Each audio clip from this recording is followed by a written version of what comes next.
làm rồi hơi luôn tôi xuống gì nó ha có phần lôi còn nó còn nhung rồi vụ vuộc ôi mẹ lên làm ô lúc ô lên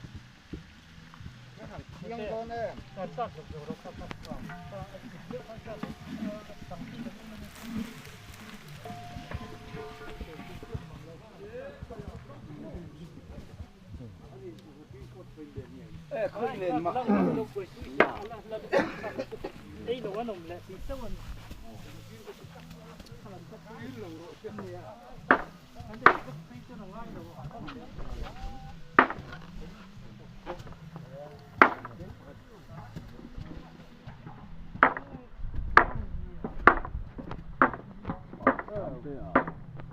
rồi phải để thua rồi hay đang rừng á lo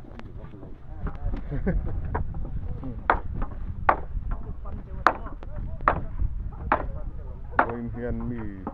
giặt chuồng chết rồi bụng vuộc thì ôi mẹ bụng của mình thổ anh ấy